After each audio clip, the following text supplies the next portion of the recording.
nouvelle vidéo parce que bon, il n'y a pas que le thé dans la vie, donc cette fois-ci on va parler livres. Je vais vous parler de mes 1, 2, 3, 4, 5, 6 dernières lectures. Alors il y a un peu de tout, il y a du thriller, il y a des nouvelles, il y a une leçon de vie, il y a un énorme coup de cœur et puis il y a du thé. Alors, on y va?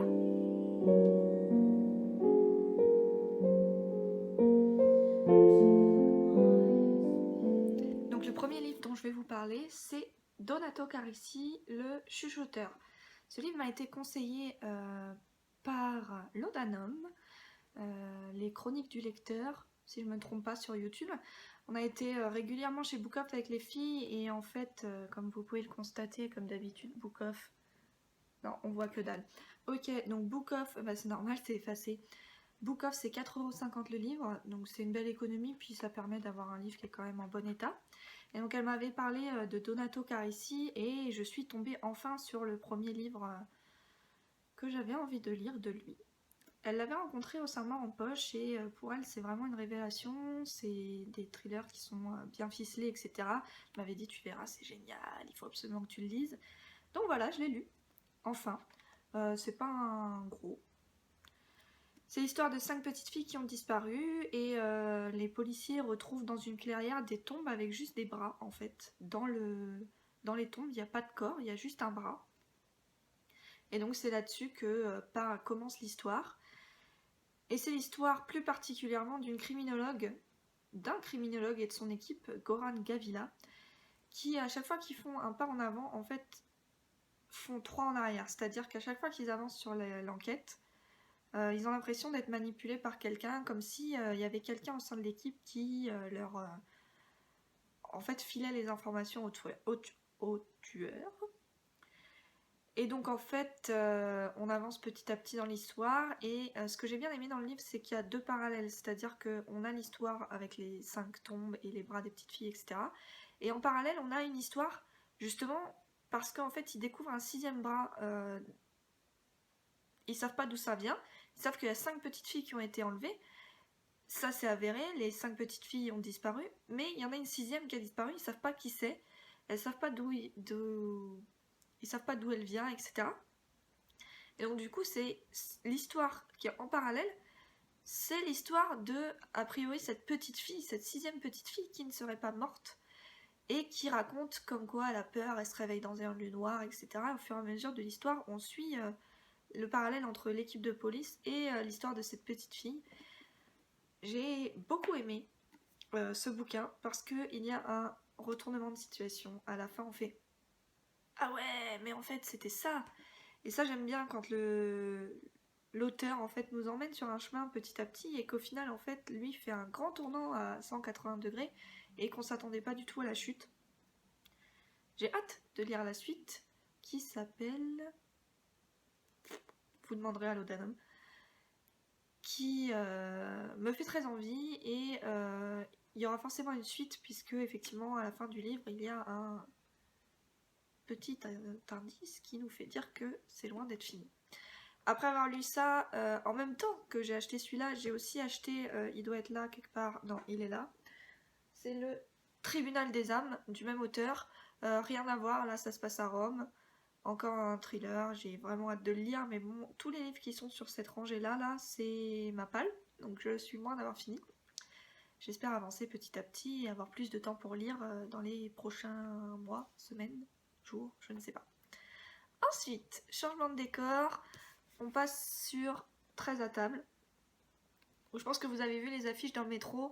Ce livre a été fait par les Restos du Cœur, en association avec plein d'auteurs différents.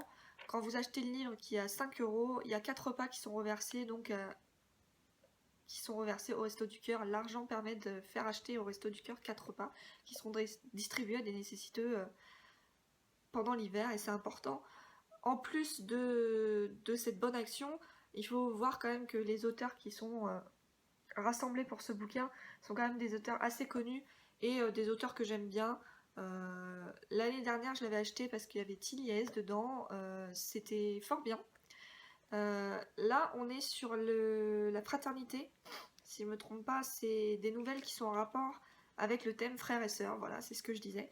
Alors j'ai bien aimé, j'ai moins aimé que l'année dernière, parce que peut-être le thème me plaisait moins.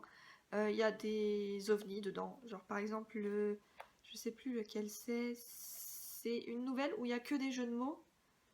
Il me semble que c'est Stéphane de Groot, voilà, c'est Stéphane de Groot, les frères Cohen, le titre de la nouvelle.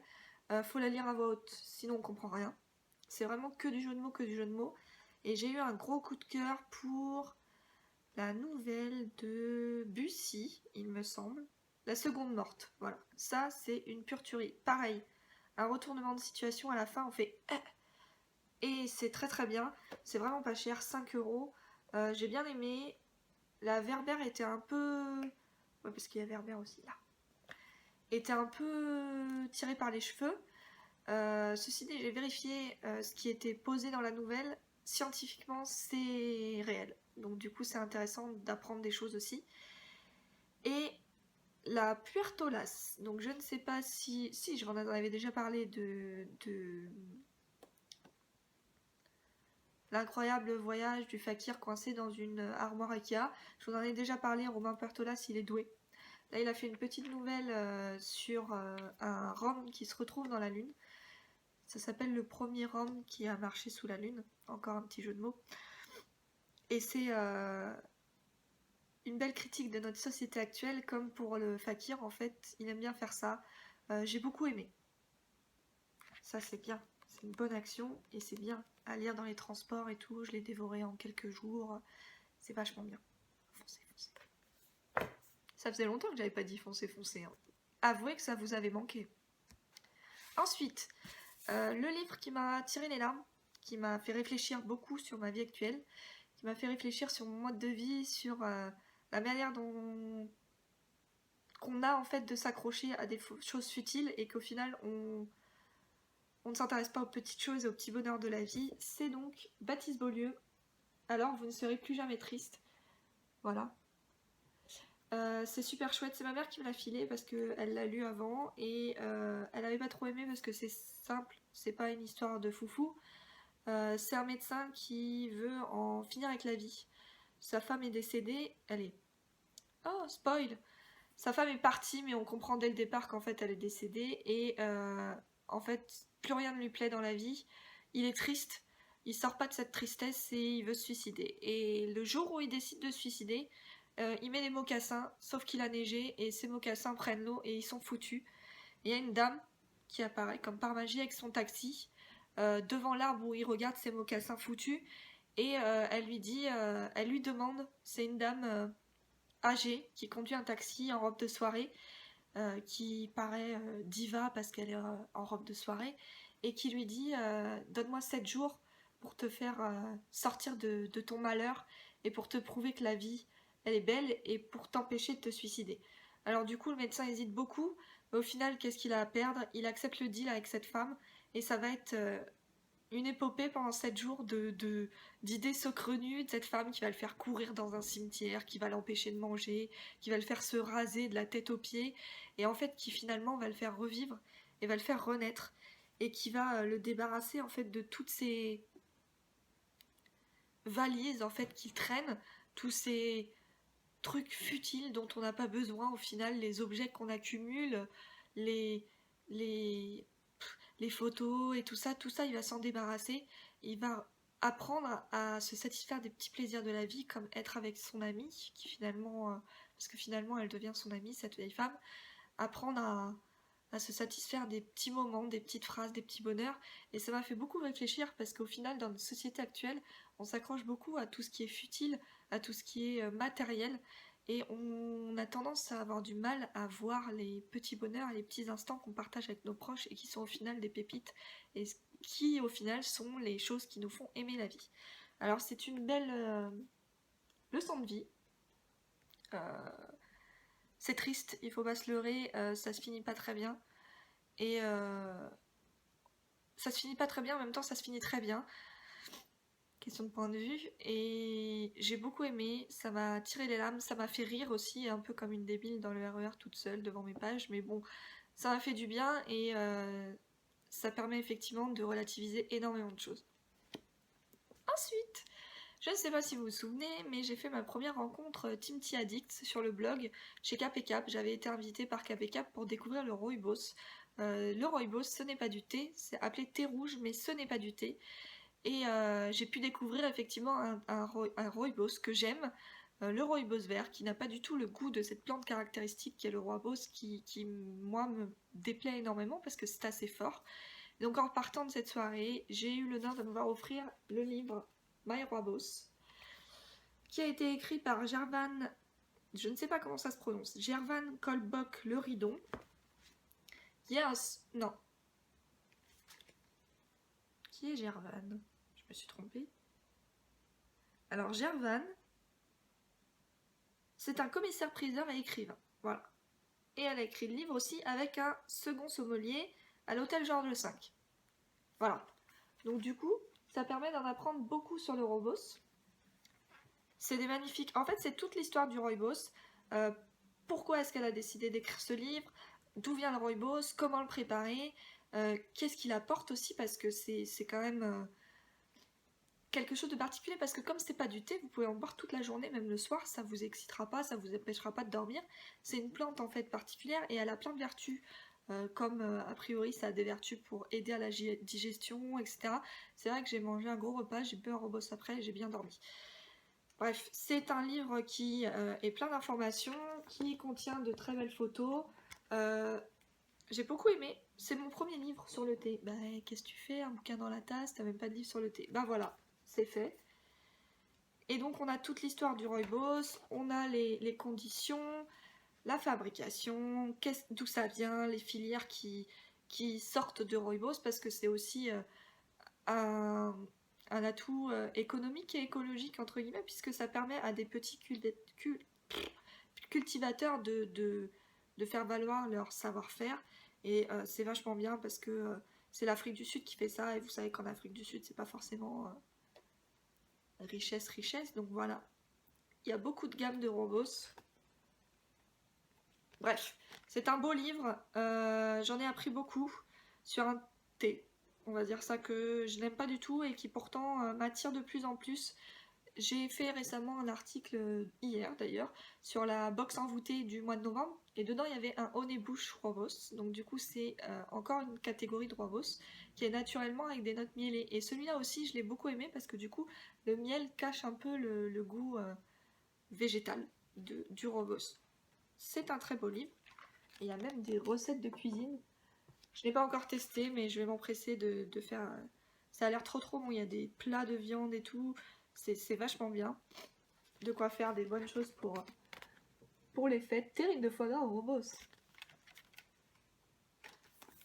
Première découverte du monde du thé dans les livres.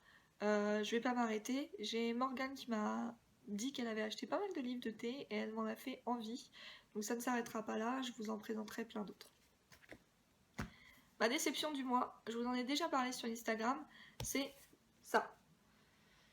Donc j'avais reçu des éditions Super 8, 3 livres. Les 2 premiers avaient été des gros coups de cœur, j'en ai déjà parlé sur le blog, vous irez voir si vous en avez envie.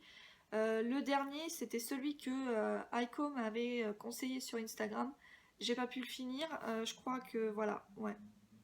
J'ai mis un tic. 95 pages, m'en suffit pour comprendre que j'allais m'ennuyer tout le long. J'ai pas du tout aimé. C'est lent, je vois pas où ça va en venir. Celui-là, je le finirai peut-être vraiment si je m'ennuie beaucoup. Et sinon, il restera dans la catégorie des illisibles, des sans intérêt pour moi. Peut-être que d'autres aimeront, j'en ai déjà parlé, c'est sur les catastrophes écologiques, etc. Non, vraiment pas. Ça me plaît pas. Et enfin, mon gros coup de cœur du mois. Je l'ai trouvé à 1 € encore une fois chez Book Off. Il y en a plein d'autres, je les ai vus, ils ont un tas comme ça de ce bouquin. Pour 1 €, jetez-vous dessus, c'est vraiment génial. Je pense qu'on va en entendre parler. C'est un des livres de la rentrée littéraire 2015. Il s'agit de L'illusion délirante d'être aimé de Florence Noiville. Je l'ai commencé hier. Non, aujourd'hui on est dimanche. Donc je l'ai commencé vendredi et je l'ai fini hier en rentrant, j'ai pas pu le lâcher. On parle de Laura, qui est journaliste et qui, dans son adolescence, a une amie, C. C était une de ses meilleures amies, mais le temps les a séparés. Et par le hasard, C retrouve Laura. Et ça va être une longue descente aux enfers. Dans ce livre, on n'est pas que sur une histoire. On est aussi sur l'explication de la maladie du syndrome de Clérambault, qui a pour autre nom l'illusion délirante d'être aimé. En fait, dans cette maladie, la personne qui va être en face de vous va vous aimer, mais va faire en sorte de vous persuader vous-même que en fait, c'est vous qui êtes folle amoureuse de l'autre. En gros, dans le bouquin, C est amoureuse de Laura et va tout faire pour persuader Laura que c'est Laura qui aime C.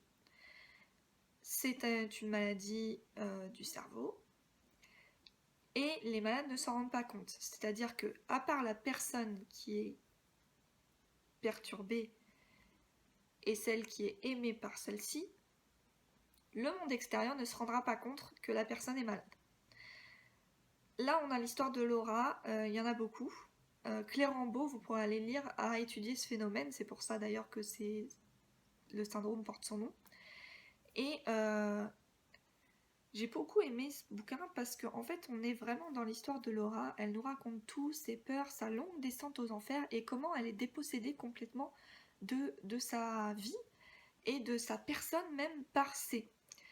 Et en plus du côté scientifique qui est habilement mené dans le bouquin, on a aussi le côté très réaliste. En fait, à mon avis, il y a un tout petit peu d'autobiographie là-dedans qui nous permet de nous dire en fait que ça peut être la vie de tous les jours, que ça peut tomber sur n'importe qui, que ça peut être n'importe quoi, que ça peut venir de n'importe quoi, et c'est ça qui est beau et flippant en même temps, parce que ça peut être n'importe qui. Vous allez regarder quelqu'un dans le RER, et bim, ça y est, il sera fou amoureux de vous, ça a été le déclencheur, vous l'avez jeté un regard, alors qu'en fait non, vous avez juste regardé en l'air ou dans le vide, et ça y est, ça va être de la folie pure, c'est de la folie pure de toute façon, et j'ai beaucoup aimé les descriptions scientifiques, les descriptions de comment est-ce que petit à petit C va la déposséder complètement de sa personne, de son âme, même de ses vêtements, puisque la première phrase qui va faire dire à Laura qu'il y a un problème, c'est quand C arrive dans son bureau et lui dit « T'as vu, je me suis habillée en toi ». Au lieu de lui dire « comme toi », elle dit « en toi ». Donc je me suis habillée en toi, j'ai pris ta place, j'ai pris tes vêtements, je me suis fondue en toi, je suis toi. Et ça c'est assez perturbant. Et on en revient à une discussion que j'ai eue récemment sur les pervers narcissiques, qui est une autre maladie, et tout ça est lié, et on se rend compte qu'en fait, là-dedans, ça tourne pas forcément très rond tout le temps, et que ça peut ne pas se voir. Donc je pourrais être complètement psychotique, et vous ne le saurez jamais. Très très bon livre, excellent. Vraiment, il n'est pas gros, il est facile à lire. Book of 1€, même si vous l'achetez au prix fort, on s'en fiche, il faut le lire, c'est la rentrée littéraire et c'est génial, c'est vraiment génial. Voilà, je vous ai tout dit. J'ai une dernière chose à dire, parce que là ça fait déjà 18 minutes, donc voilà, vous avez perdu votre temps, 18 minutes, Sur les 6 livres que je viens de vous présenter, gardez-en 5 ou 4 si vous n'aimez pas le thé. Dernière chose, et je m'arrête là, vous avez explosé les scores de vues et de visites sur le blog. Je suis ravie. Grâce à vous, j'ai eu des invitations, comme je vous ai dit, chez Cap & Cap. Le blog monte petit à petit, j'ai de plus en plus de partenariats et je vous en remercie grandement. Ne vous arrêtez pas là, ça me fait plaisir, ça me donne beaucoup de bonheur et de gratification. Je suis heureuse de faire ça, ça me prend du temps. Je suis en retard parfois, mais je suis ravie et j'essaie de vous donner le meilleur de moi-même. N'hésitez pas à liker, à commenter, à partager, à me poser plein de questions. J'adore discuter avec vous et encore une fois, un grand merci. Bon dimanche, à bientôt, bisous. plus.